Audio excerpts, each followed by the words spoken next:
Now, the other Democratic candidates have less than 5%. And the process of selecting a winner in tonight's caucus is unlike anything we're used to here in New England.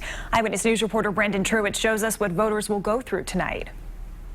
The process can be difficult to understand for those who are not used to it, but Iowans take this seriously. Out of the 7 most recent races for the Democratic nomination, 5 of the candidates who won in Iowa ended up becoming the nominee. You never know what's going to happen because it is a caucus. The stakes are high. The pressure is on. We have a path toward victory. You will make me a better president. All of the door knocks, campaign events, and endless meals at local diners coming down to this. I'm kind of open to everything. Voters across Iowa will gather at the same time tonight, 7 sharp.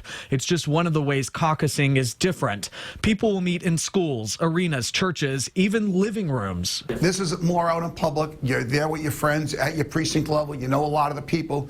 When you go in, people are trying to convince you to go to support their candidate over another candidate. So there's a little jockeying going on in the room. After people are grouped together based on their preferred candidate, the first count of votes are taken. If a candidate does not have 15% of the vote after round 1, they're not viable. Voters then have to move on to their second choice. Final delegate counts are assigned after that. It's an intense process that is archaic to some, but Iowans seem to like it. I mean, it's democracy at its very most primal state, and that's neighbors talking to neighbors and deciding how they want to move forward. Tonight is a crucial test for some of the campaigns. Candidates like Pete Buttigieg and Elizabeth Warren have set up massive ground games, hoping that early investment will pay off. Brendan Truitt, Eyewitness News.